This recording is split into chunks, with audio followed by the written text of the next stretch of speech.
Ongi etorri itzulketa tailer honetara. Astigarragako plan orokorra egiteko lantze prozesuan herritarren partaidetza dago. Dakizuenez, plan orokorrak ezarri nahi du Astigarragan antolamendu eredu bat datozen urteetarako.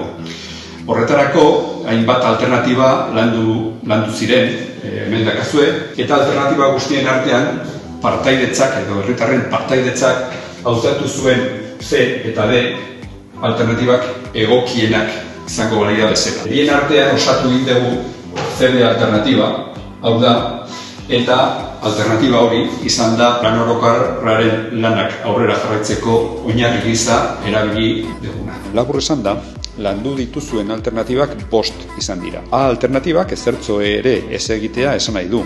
Astigarraga orain ikusten dugun bezala utzita. B alternatibak egungo plan orokorrarekin amaitzea, baino ez dakar.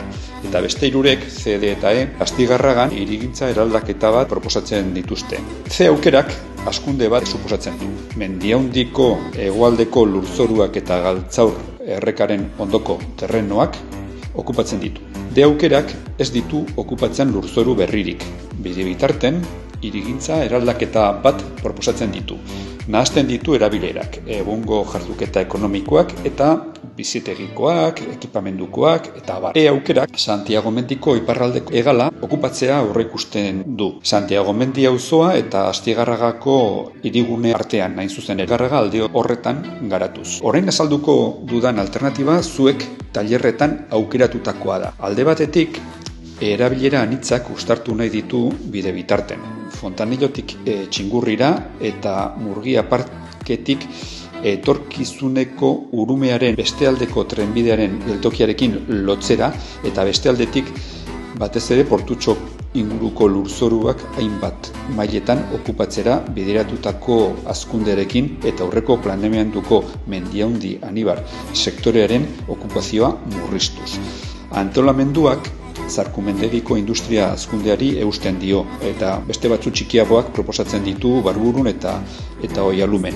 Urumearen herriberan espazio libreak handitzea ere proposatzen ditu. Oinezko ibilbide bat Astigarraga iparraldetik inguratuz. Urumea, Igerria, Galtzar erreka eta Santiago mendiegala bat eginez eta Ergobiako auzoko hegoaldeko aldera zubiaren ondoan eraberrituz. Horrek dakartzan zenbakiei dagokionez, CD aukera 3 variantetan edo aldaeran banatu ditugu. Maximoena, minimoena eta tartekoa. 3 aldaeretan hiri lurzoru eta lurzoru urbanizagarri gisa sailkatutako lurzorua 21.000 metro karratu inguru murrizten dira, aurreko planeamenduan edo indarrean dagoenarekin alderatuta. Horrek esan nahi du lurzoru urbanizaezinaren azalera gutxienez 4 hektarea bat audituko litzatekeela. Etxebizitza kopuruari dagokionez, bat aukera 750 inguru hazkundea dakar. Bat dator egindako diagnostikoaren eta Astigarragako bilakaera demografikoaren prospekzioekin. Aurreko planeamenduaren 253 etxebizitza egin gabe daudela kontuan hartzen baditugu, 400 inguruko igoera izango genuke. 3 aukerak indarreko plangintzan garatu gabe geratzen diren etxebizitza kopuru ia bera dakar, baina kokapen desberdinetan. Eta tartean 2 aukera dago lehenengoa baino 200 bat etxebizitza gutxiagorekin. Guztira 576 etxebizitza inguru. Kontuan izan behar dezuen, etxebizitza kopurua ez dela parametro lotesle bat izango. Eraiki garritasuna izango da eta eremu bakoitzaren bideragarritasun ekonomikoaren araberakoa izango dela. Zenbakiz betetako horri bat dezue aurrean. CD alternatibako 3 aukerak B alternatibarekin eta 2009ko plan orokorrarekin egindako proposamenak alderatzen dituena. Bai lurzoruaren okupazioetan, bizitegi erabilerak, jarduketa ekonomikokoak, sistema orokorrak eta bar, eta etxe bizitza kopuruari eta motan, libreak, babestuak eta bar, aukeratetan lagun dizazuen.